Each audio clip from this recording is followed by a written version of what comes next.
Hello everyone, ট্রান্সলেশনের আরও একটি ক্লাসে সকলকে স্বাগত। আজকের প্যাসেজটি খুবই গুরুত্বপূর্ণ।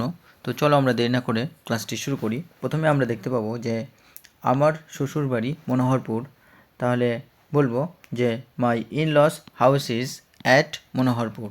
যেহেতু ছোটো জায়গা, তো সেই কারণে কিন্তু অ্যাট ব্যবহার করা হচ্ছে মনোহরপুর।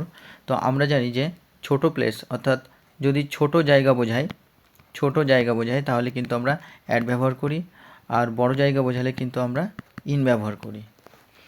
আর ইন লস অর্থাৎ এখানে কিন্তু একটা অ্যাপোস্ট্রফি এস আছে, শ্বশুর বাড়ি অর্থাৎ শ্বশুরের বাড়ি। তো চলো আমরা পরের বাক্যটিতে যাই।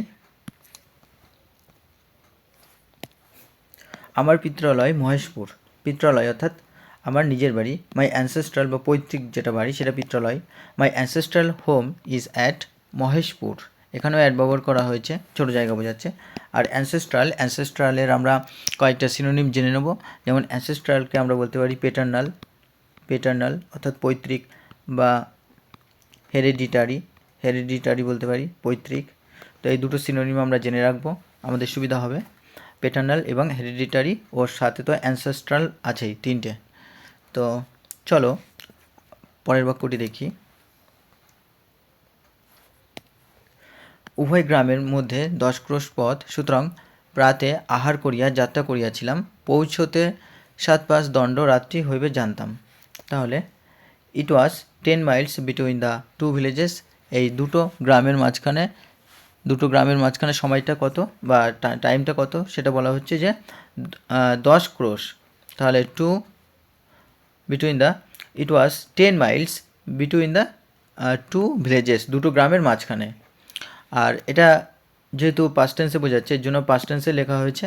আর আই সেট অফ, সুতরাং আমি যাত্রা শুরু করেছিলাম। আফটার ব্রেকফাস্টের পরেই, নোয়িং দ্যাট, জানতে পেরে যে, it would be 5 or 7 nights by the time I arrived, অর্থাৎ আমার পৌঁছাতে 5 থেকে 7 দণ্ড বা 5 থেকে 7 রাত সময় লাগবে আর কি।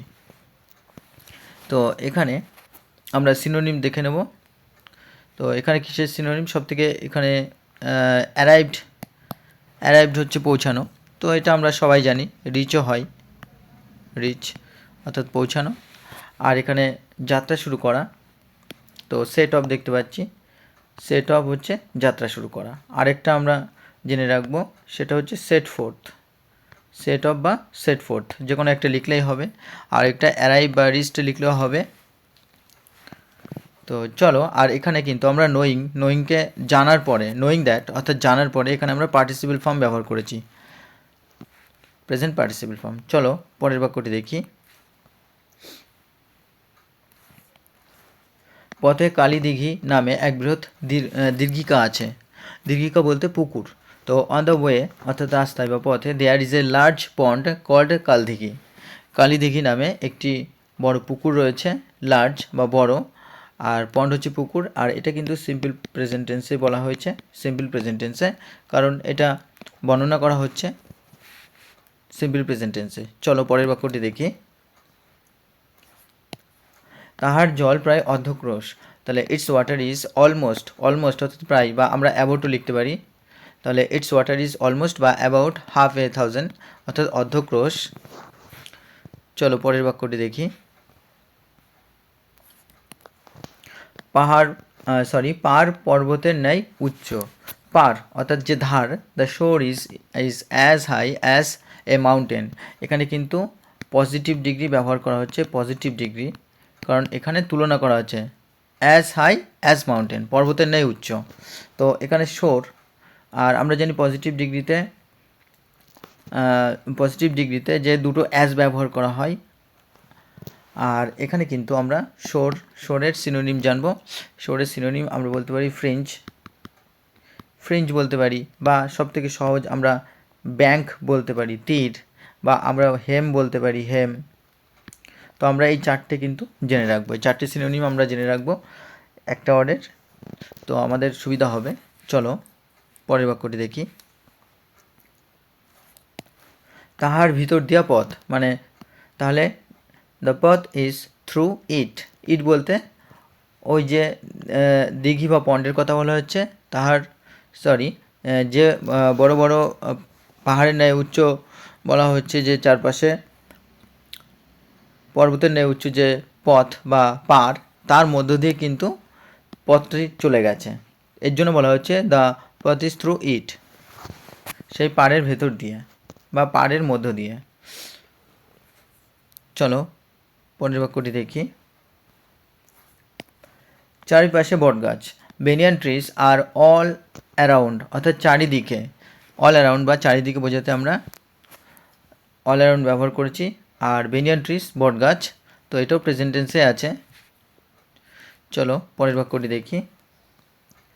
তাহার ছায়া শীতল, তাহার বলতে তার, ওই দিঘিটার কথা বলা হচ্ছে বা পন্ডের কথা বলা হচ্ছে, তাহলে ইটস শ্যাডো ইজ কুল, তার ছায়া শীতল। তো শ্যাডোকে আমরা শেডও বলতে পারি, শেডও বলতে পারি, এটাও সিম্পল প্রেজেন্ট টেন্সে আছে। চলো পরের বাক্যটি দেখি। দিঘির জল নীল মেঘের মতো, দৃশ্য অতি মনোহর। The water of the pond is like a blue cloud অর্থাৎ নীল মেঘ। The view is very beautiful, এবং দৃশ্য হচ্ছে অতি মনোরম বা সুন্দর, বিউটিফুল বা চার্মিংও বলা যেতে পারে,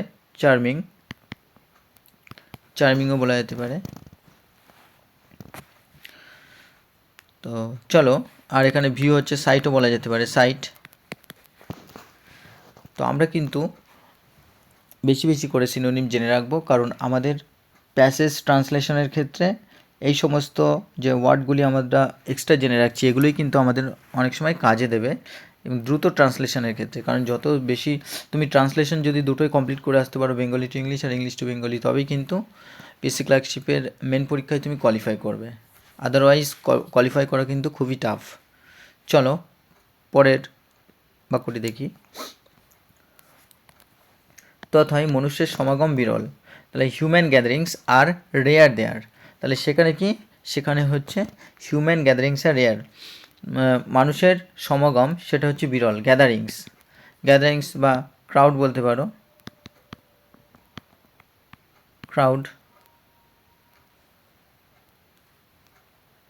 ক্রাউডনেস, হিউম্যান ক্রাউডনেস অর্থাৎ মানুষের সমাগম বা সমাবেশ। আর রেয়ার হচ্ছে যেটা দুষ্প্রাপ্য বা যেখানে প্রায় অবিরল, যেটা আনকমনও বলা যেতে পারে, আনকমন, বা আমরা এটাকে বলতে পারি স্কার্সি, বিরল বা রেয়ার, আনকমন, স্কার্সি, আমরা অর্থগুলি জেনে নিলাম। চলো পরের বাক্যটি দেখি। ঘাটের ওপর একখানি দোকান আছে মাত্র, there is only one shop on the pier. তো পায়ার বলতে এখানে কি বোঝাচ্ছে, ঘাট। তো ঘাটকে আমরা বলতে পারি ডক বলতে পারি, ডক, বা আমরা জেটি বলতে পারি। আর দেয়ার ইজ অনলি একমাত্র বা একখানি বলা হয়েছে, সব হচ্ছে দোকান, সিম্পল প্রেজেন্ট টেন্সে আছে। সুতরাং বাক্যগুলো একটু সহজ আছে, বুঝতে অসুবিধা হবে না। চলো পরের বাক্যটি দেখি। নিকটে যে গ্রাম আছে তাহার নাম কালীদিঘি, তাহলে the village near by is also called Kalidighi, অর্থাৎ কাছাকাছি যে গ্রামটি রয়েছে বা নিয়ার বাই, অর্থাৎ নিয়ার বাইয়ের আমরা সিনোনিম ব্যবহার করতে পারি ক্লোজ বলতে পারি, বা অ্যাডজাসেন্ট বলতে পারি, কাছের বা নিকটবর্তী, সেটাকে বলা হয় কালীদিঘি। চলো পরের বাক্যটি দেখি। তো বন্ধুরা, আশা করি তোমাদের ক্লাসটি ভালো লেগেছে। আজকের এই ক্লাসটি খুবই ইম্পর্টেন্ট ছিল। আশা করি তোমরা যারা চ্যানেলটিতে প্রথম, তারা অবশ্যই সাবস্ক্রাইব করে পাশে থাকা বেল আইকনটি প্রেস করে রেখো। আর যারা ক্লাসটি এতক্ষণ দেখছিলে তাদেরকে অসংখ্য ধন্যবাদ পাশে থাকার জন্য। তোমরা বেশি বেশি করে শেয়ার এবং লাইক করো, যাতে এই ধরনের ইউজফুল ক্লাস তোমাদের জন্য আনতে পারি। ধন্যবাদ।